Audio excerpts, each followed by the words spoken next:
Hello friend, সকলে কেমন আছেন? আশা করি সকলে খুব ভালো আছেন। আমি আছি আপনাদের সাথে কবির এবং আপনাদের সাথে শেয়ার করতে চলেছি। যদি আপনার কাছে এয়ারটেলের সিম থাকে, সেটা হারিয়ে গেছে বা খারাপ হয়ে গেছে বা ভেঙে গেছে বা ফোনটা চুরি হয়ে গেছে সিম সমেত, সেক্ষেত্রে আপনি আপনার পুরাতন সিমটাকে কিভাবে নতুন সিমে কনভার্ট করে তুলতে পারবেন। তা আজকে আমরা জানবো এই ভিডিওর মাধ্যমে আপনার হারানো সিম বা খারাপ হয়ে যাওয়া সিম কিভাবে আপনার অরিজিনাল ডকুমেন্টস দিয়ে আপনি মিনিটের মধ্যে তুলতে পারবেন এবং মিনিমাম চালু হতে 4 ঘন্টা সময় নেয়। এর মধ্যে আপনার সিমটা অ্যাক্টিভ হয়ে যাবে। আপনার যে পুরনো সিমটা ছিল সেটা কিন্তু ডিঅ্যাক্টিভ হয়ে যাবে। তো চলুন ভিডিওর মূল পর্বে শুরু করা যাক। যদি আমাদের চ্যানেলে নতুন হয়ে থাকেন তো আমাদের চ্যানেলটিকে অবশ্যই সাবস্ক্রাইব করুন এরকম কিছু টেকনিক্যাল ভিডিও পাওয়ার জন্য। তো বন্ধুরা, আমরা ফাইনালি চলে এসেছি আমাদের স্মার্টফোনে। আমাদের যে এয়ারটেল পোর্টালে যে অ্যাপস আছে মিত্রা অ্যাপস, সেই অ্যাপসটা আমি কিন্তু এবার ওপেন করব। এই মিত্রা অ্যাপসে আপনি অপশানটা পাবেন, যারা রিটেলার আছে তারা এই অপশানটা পায়, কিন্তু এখানে একটা কন্ডিশন আছে, কিন্তু এটা সব রিটেলারের কাছে থাকে না। যাদের সিম অ্যাক্টিভেশন এবং এমএমপি যারা বেশি করে তাদের কাছে এই সিম সোয়াইপ অপশানটা থাকে। এই সিম সোয়াইপ অপশানের মাধ্যমে কিন্তু যে কাস্টমারের সিম হারিয়ে যায় বা ভেঙে যায়, সেই সিমটা কিন্তু কাস্টমারকে আপনি 5 মিনিটের মধ্যে তুলে দিতে পারবেন, যেটা চালু হতে মিনিমাম 20 মিনিট থেকে 4 ঘন্টা এবং 4 ঘন্টা থেকে 24 ঘন্টা সময় নেয়। তো আমি যতগুলো সিম তুলেছি প্রায় 4 ঘন্টার মধ্যে চালু হয়ে গেছে, আজ পর্যন্ত 24 ঘন্টা সময় নেয়নি। তো চলুন ভিতরে আরও যাওয়া যাক। তো আমি এখানে অ্যাপসটা ওপেন করলাম। অ্যাপসটা ওপেন করার পর আমার যেটা মোবাইল নাম্বার ছিল এবং যেটা আমি পাসওয়ার্ড সেট করেছি সেই পাসওয়ার্ডটাতে আমি লগ ইন করবো। তারপর সাবমিটে ক্লিক করলাম। সাবমিটে ক্লিক করার পর এখানে যতগুলো সব এয়ারটেল পোর্টালে যা সব অপশান আছে সব এখানে আপনার শো করবে। যেখানে এখানে রিচার্জ আছে, ঠিক আছে, ডিজিটাল ইকুইলেশন মানে নতুন সিম অ্যাক্টিভেশন কীভাবে করবেন তার এখানে একটা অপশান আছে, এবং ডিজিটাল সিম সব আমরা যেটা করব, কাস্টমারের সিমটা হারিয়ে গেছে বা খারাপ হয়ে গেছে সেই সিমটাকে আমরা পুনরায় নতুন করে তুলব, সেই অপশানটা এখানে ক্লিক করবেন। ক্লিক করার পরে আপনার সামনে একটা নতুন পেজ ওপেন হয়ে যাবে। ওপেন হয়ে যাওয়ার পরে আপনার কাছে যেটা দেখতে পাবেন, এখানে দুটো অপশান আছে, কাস্টমারের সিম ড্যামেজ হয়ে গেছে না লস্ট হয়ে গেছে। লস্ট মানে হারানো, ড্যামেজ বা আপগ্রেড যদি করতে চান বা কাস্টমার 2G সিম থাকে সেটা 4G করতে পারবেন, আর ড্যামেজ মানে কি সিমটা খারাপ হয়ে গেছে। তো এখানে দুটো অপশান আছে, দুটো অপশানে আমার দুটো রকম কাজ আছে। আপনি লস্ট সিম যখন হয়ে গেছেন তাহলে আপনি এখানে লস্ট সিম করে তুলতে পারবেন, আর যদি সিমটা খারাপও হয়ে যায় সেটা আপনি লস্ট সিম করে তুলতে পারবেন। সিমটা 4G আপডেট করলে লস্ট সিম অপশানটা ক্লিক করে করতে পারবেন। কিন্তু ড্যামেজ অপশান বা আপগ্রেড অপশান আপনি যখনই ক্লিক করবেন তখন আপনার কাছে পুরনো সিমের নাম্বারটা কিন্তু চাইবে এবং তার ছবি তুলতে হবে। আপনারা দেখবেন লক্ষ্য করে সিমের পেছন দিকে একটা নাম্বার থাকে প্রায় 19 থেকে 20 ডিজিটের, ওই নাম্বারটা আপনাকে ছবি তুলতে হবে। যদি আপনার সিমটা না থাকে তাহলে ছবি তুলতে পারবেন না। তো সেক্ষেত্রে আমরা ড্যামেজ অপশানটাকে আমরা সিলেক্ট করি না, কারণ অনেক সময় কাস্টমার কাছে কী হয়, সিমটা থাকে না, কারণ নাম্বারটা কাছে সে দিতে পারবে না, কারণ ছবি তুলতে হবে আমাকে। সেই জন্য আপনার সিম 4G আপডেট করুন বা হারিয়ে যাক বা ভেঙে যাক বা খারাপ হয়ে যাক, আপনি সবসময় যে অপশানে সিলেক্ট করবেন লস্ট অপশানে সিলেক্ট করার পর এখানে কাস্টমারের যে সিমটা খারাপ হয়ে গেছে সেই সিমের নাম্বারটা দেবেন। আমি এখানে নাম্বারটা ইনপুট করে দিচ্ছি। তো ফাইনালি আমি আমার নাম্বারটা দিয়ে দিয়েছি, এবং এর পরের অপশান আছে কাস্টমারের লাইভ ফটো তুলতে হবে। লাইভ ফটো তোলার আগে একটা টার্মস অ্যান্ড কন্ডিশন আছে, যে কাস্টমারের যখন লাইভ ফটোটা আপনি তুলবেন কাস্টমারের পেছন দিকটা কিন্তু সাদা হোয়াইট ব্যাকগ্রাউন্ড থাকা চাই। যদি আদার্স কোনো কালার থাকে বা আদার্স কোনো অবজেক্টিভ অপশান থাকে বা কারো ছবি থাকে সেক্ষেত্রে কিন্তু কাস্টমারের ফটো উঠবে না। এবং এখানে কাস্টমারের ফটো কিন্তু অটোমেটিক্যালি উঠে, আপনি কাস্টমারকে হোয়াইট ব্যাকগ্রাউন্ডের পেছনে দাঁড়া করাবেন এবং কাস্টমারকে শুধু চোখটা একটু ব্লিঙ্কিং করতে বলেন, তাহলে কাস্টমার ফটো অটোমেটিক ক্লিপ হবে। আপনি সেটা ভিডিওর আগে প্রসেসে দেখতে পাবেন কীভাবে আমি ফটো তুলছি। এবং তারপরের অপশান আছে আপলোড POI, মানে আপনার যে ডকুমেন্টসের সিম নিয়েছিলেন সেই ডকুমেন্টসে তার ছবি তুলতে হবে আপনাকে। এখানে প্রথমে সিলেক্ট করে নিতে হবে আপনার সিমটা কী ডকুমেন্টসে তুলেছিলেন। আর যেহেতু কাস্টমার আধার কার্ড দিয়ে তুলেছিল, তো এখানে আপনি আধার অপশানটা সিলেক্ট করে নেবেন। সিলেক্ট করার পর আপনি আধার কার্ডের ফ্রন্ট সাইড এবং ব্যাক সাইড দু সাইডই ফটো আপনাকে ক্লিক করতে হবে। যেভাবে আমি ক্লিক করছি এভাবেই করবেন।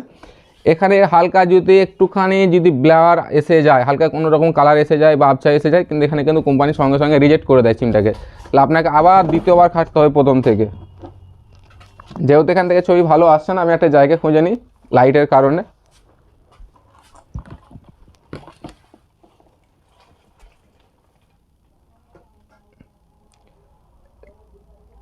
দেখতে পাচ্ছেন আপনার চারপাশে চারটা কিন্তু রেড কালারের কিন্তু বর্ডার আছে। এই চারটে বর্ডার কাস্টমারের জন্য ঠেকে থাকে আধার কার্ডের সাথে। যদি না থাকে তাহলে আপনার ফটো কিন্তু আপলোড হয়ে গেলেও কিন্তু আপনার ক্যান্সেল করে দেবে।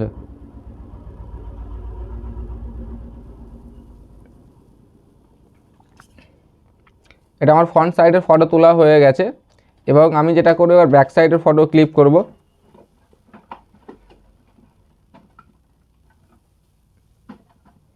তো ব্যাক সাইডটা অনেকটা এখানে গ্যাপ হয়ে গেছে, আমি আবার রিটেক নিচ্ছি।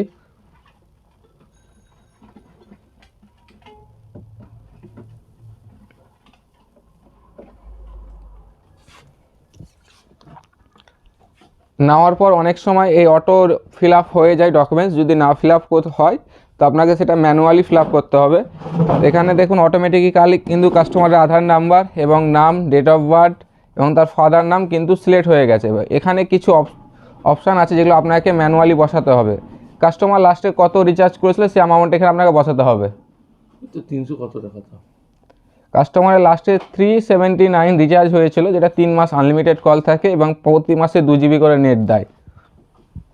এবং দ্বিতীয় অপশানটা আছে যে কাস্টমার যে কোম্পানির সেট ইউজ করছিল সেটা কি কোম্পানির সেট ছিল,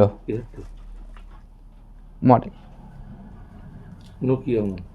তা আপনার সেই কোম্পানির মডেলটা আপনি এখানে সিলেক্ট করে নেবেন। আপনি যে কোম্পানির ফোন ইউজ করছেন এবং যদি আপনার মডেল নাম্বার মনে থাকে তো আপনি মডেল নাম্বার দিতে পারলে ভালো, না দিতে পারলে কোনো যায় আসে না, ঠিক আছে। তো কাস্টমারের যেহেতু প্যানাসোনিক ফোন ছিল তো প্যানাসোনিক আমি বল না তুই ওই প্যানাসোনিক সিলেক্ট করে নিলাম। এবং আপনার স্টেট মানে আপনি কোন রাজ্যের, আমার ওয়েস্ট বেঙ্গল, তো যেহেতু আমি ওয়েস্ট বেঙ্গল সিলেক্ট করলাম। এবং সিটি, আপনার সিটি বলতে এখানে আপনাকে আপনার জেলা, আপনি যে জেলার মানুষ সেই জেলা আপনাকে সিলেক্ট করতে হবে। তো আমার এখানে হুগলি জেলা, তো আমি এখানে হুগলি সিলেক্ট করে নিলাম। তো এখানে আপনি ফার্স্ট দুটো অক্ষর দেওয়ার পরেই কিন্তু এখানে এসে গেছে আমাদের হুগলি, তো হুগলি সিলেক্ট করে নিলাম। করে নেওয়ার পরে আপনাকে ভ্যালিডের উপর ক্লিক করতে হবে। ক্লিক করার পর তার আগে আমাকে কাস্টমার ফটো তুলতে হবে। কাস্টমার ফটো তোলার জন্য আপনাদেরকে দেখতে পাবেন কীভাবে আমি কাস্টমার ফটো তুলছি।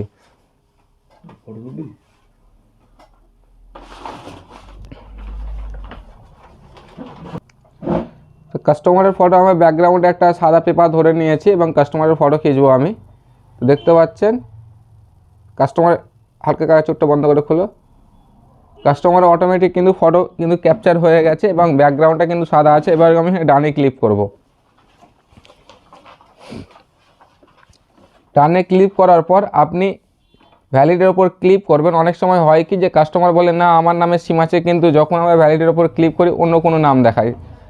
যখন ওই নামটা দেখাবে তখন যদি কাস্টমারের নাম ম্যাচ করে যায় তখন ভাবে যে কাস্টমারের নামে সিম আছে। কাস্টমারের নাম যদি না ম্যাচ করে ওই নামে তার নামে সিম আছে। তো আমি এখানে ক্লিক করলাম।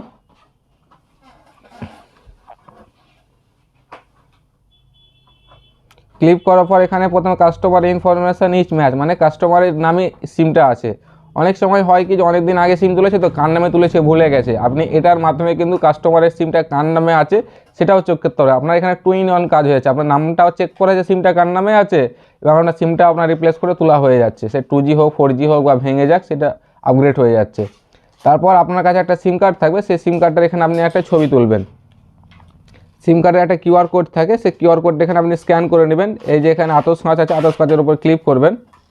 ক্লিক করার পর এখানে 4 চোখে একটা কিউআর কোড আছে, সেই কিউআর কোডে স্ক্যান করার সাথে সাথে এবং লাস্টের 4 ডিজিট মিলিয়ে নেবেন 4234U 4234 এর যেহেতু ম্যাচ আছে ওকে আছে আমার সিম। তারপর এখানে আপনি একটা অল্টারনেট নাম্বার দেবেন যাতে একটা ওটিপি আসবে। তো আপনি এখানে অল্টারনেট নাম্বার যে কোনো দিতে পারবেন, কিন্তু ভ্যালিড নাম্বার আপনার কাছে সঙ্গে সঙ্গে কিন্তু ওটিপি আসবে। ওটিপিটা বসানোর জন্য কিন্তু আপনাকে নাম্বারটা দিতে হবে। তো এখানে আমি আমার একটা নাম্বার এন্টার করে দিলাম।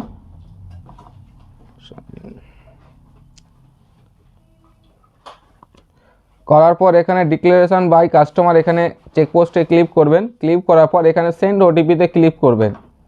সেন্ড ওটিপিতে ক্লিক করার পর আমরা যে নাম্বারটা সিলেক্ট করেছি নাম্বারে একটা ওটিপি যাবে, সেই ওটিপিটা এখানে সাবমিট করতে হবে। করার পরে এখানে আমি এটা পেস্ট করে দিলাম এবং সাবমিট করে দিলাম। সাবমিট সাকসেসফুল হয়ে গেছে। এবং যে এজেন্ট এই কাজটা করছে এয়ারটেল কোম্পানির যে এজেন্ট, তো আমি যেহেতু নিজেই এজেন্ট তো আমি আমার এখানে একটা ফটো ক্লিক করছি। তো এখানে কাস্টমারের ফটোতে যেমন ব্যাকগ্রাউন্ডে হোয়াইট ব্যাকগ্রাউন্ড চাই ফটো তোলার সময়, কিন্তু এজেন্ট যখন ফটো তুলে তার হোয়াইট ব্যাকগ্রাউন্ডের কোনো প্রয়োজন নেই। যেমন আমরা নর্মাল সেলফি তুলি এরকম একটা সেলফি তুলে নিয়ে নিতে হবে আমাকে। তো আমি আমার সেলফি তুলে নিচ্ছি। সেলফি তুলে নেওয়ার পর আমি এখানে সাবমিট করলাম। সাবমিট করার পর চেকপোস্টে ক্লিক করলাম এবং সেন্ড ওটিপি। এটা হচ্ছে আমার এয়ারটেল লাপু সিম। লাপু সিম আলাদা, রিচার্জের সিম আলাদা থাকে। তো সেন্ড এখানে ক্লিক করলাম। করার পর আমার ওটিপি এসে গেছে এবং আমি সাবমিট করে দিলাম। সাবমিট করার পর এবার ফাইনালি সাবমিট করে দেবো এবং এটা সাকসেসফুল হয়ে যাবে। তো দেখুন বন্ধুরা, এখানে congratulation, welcome to the Airtel family. এখানে তার ট্রানজ্যাকশন একটা রেফারেন্স আইডি দিয়ে দিয়েছে। এই আইডিতে সে ট্র্যাক করতে পারবে যে তার সিমটা ফেল হলো না অ্যাক্টিভ হলো, বা কোনো কারণে যদি রিজেক্ট হয়ে যায় সেই কারণটা আপনাকে দেখিয়ে দেবে। সেটাই আমরা এবার চেক করবো, ব্যাকে যাই এবং এখানে আমরা আসবো মাই অ্যাকাউন্টে। মাই অ্যাকাউন্টে আসার পরে এখানে প্রিপেড রেগুলেশন লক বলে যে অপশানটা আছে, তো এখানে আমি সিমটা তুলেছি। তো এখানে কাস্টমার স্ট্যাটাসটা দেখাবে যে সিমটা কী পরিস্থিতি আছে, সেটা পেন্ডিং হয়ে গেছে না রিজেক্ট হয়ে গেছে কোনো কারণে, সেটা এখানে শো করবে। এবং যদি সেটা সাকসেসফুল হয়ে যায় সেটা সাকসেসফুল এখানে শো করবে। তো আমি এখানে 2 মিনিট পরে আমি একবার চেক করে দেখছি, ঠিক আছে।